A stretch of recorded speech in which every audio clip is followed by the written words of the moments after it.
বন্ধুরা আমার, আজকে আমি তোমাদেরকে দেখানোর চেষ্টা করব আমাদের বাওয়াসোনা গ্রামের বড়ঘাট বাজারের মসজিদ। পূর্বেও এখানে মসজিদ ছিল, তবে পূর্বে ছিল এখানে পাঞ্জেগানা মসজিদ। আর এখন যে মসজিদ দেখতে পারতেছো, এটা হচ্ছে জামে মসজিদ। এখন থেকে এখানে নিয়মিতভাবেই আজান হবে, ইমাম সাহেব থাকবেন এবং জামাতের সঙ্গে নামাজ হবে এবং শুক্রবারে জুম্মার নামাজ হবে, যে কারণে এটা জামে মসজিদ, যেটা আগে ছিল না। আজকেই ছিল মসজিদের প্রথম জুম্মার দিন। আহ, তো আমরা সবাই আহ, জুম্মার নামাজ পড়ার পরে খাওয়া দাওয়ার আয়োজন ছিল। আমরা সবাই মোটামুটি শরিক হয়েছি এবং আজকে যেহেতু প্রথম জুম্মার দিন ছিল, তাই এলাকার মান্যগণ্য লোক থেকে শুরু করে আহ, সকল পেশার সকল শ্রেণীর লোক এখানে প্রথম জুম্মার নামাজ আদায় করতে এখানে শরিক হয়েছেন এবং নামাজ শেষে সবাই খাওয়া দাওয়ায় অংশগ্রহণ করেছেন। খাওয়া দাওয়ার ব্যাপারটা যদি বলি, তাহলে আমি এটাই বলবো যে একদম তৃপ্তি সহকারে খাওয়ানো হয়েছে। কোনো একটা মানুষ কখনোই বলতে পারবে না যে আমি কম খেয়েছি বা আমি পাইনি বা খাবার ছিল না। যথেষ্ট পরিমাণে সুস্বাদু তেহারি রান্না করা হয়েছিল, যেটা সবাই তৃপ্তি সহকারে খেয়েছেন। বলতে হবে বাবুর্চির হাত ভালো। যাই হোক, খাবার দাবারের ব্যাপারে একদমই খারাপ বলার কোনো সুযোগ নেই।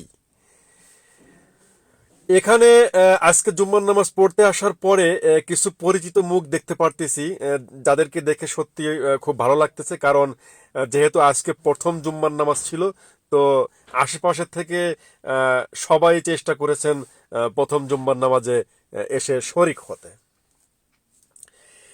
নিঃসন্দেহে মসজিদ আল্লাহর ঘর এবং নিঃসন্দেহে মুসলমানদের সবচেয়ে বড় ইবাদত বন্দেগী করার জায়গা হচ্ছে মসজিদ।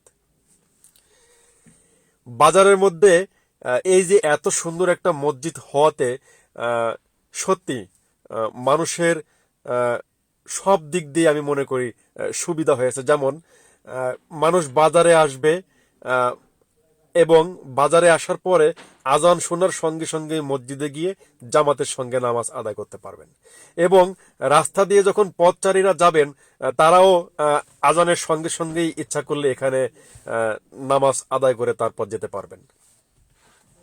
এই মসজিদ নির্মাণের পিছনে বা এই মসজিদ নির্মাণে যারা দান সৎকা করেছে, আমি তাদের নাম বলতে পারবো না, তবে আমি তাদের জন্য বিশেষভাবে দোয়া করি আল্লাহ যেন তাদের মনের সকল আশা পূরণ করে দেন এবং তাদের জীবনের সমস্ত গুনাহগাতা যেন আল্লাহ মাফ করে দেন। এবং আজকে যারা এই জুম্মার নামাজের শেষে সবাইকে এক কাতারে বসিয়ে বা একত্রিত করে যারা এই যে খাওয়া দাওয়ার আয়োজন করেছে, আমি অবশ্যই অন্তরস্থল থেকে তাদের জন্য বিশেষভাবে দোয়া করি। কারণ মসজিদ হচ্ছে এমন একটা জায়গা যেখানে ধনী গরিবের কোনো ভেদাভেদ নেই। এখানে সকল পেশার সকল শ্রেণীর মুসলমানরা একত্রিত হয়ে এক কাতারে এসে এক কাতারে দাঁড়িয়ে নামাজ আদায় করতে পারবেন। কোনো হিংসা বলতে কোনো ভেদাভেদ থাকবে না। ঠিক তেমনই আজকে আমরা এক কাতারে বা একসঙ্গে নামাজ আদায় করে একসঙ্গেই সবাই খাওয়া দাওয়া শেষ করেছি এবং আমরা আজকে মসজিদ থেকে বের হয়ে এই শিক্ষাটাই যেন আমরা ধরে রাখতে পারি যে আমরা যতদিন দুনিয়ার বুকে থাকব, আমাদের পাড়া প্রতিবেশী থেকে শুরু করে গ্রামবাসী এবং আত্মীয় স্বজন সকলের সঙ্গে যেন আমরা সুসম্পর্ক বজায় রাখতে পারি এবং একসঙ্গে আগামী দিনগুলো চলতে পারি। ভালো থাকবেন সবাই।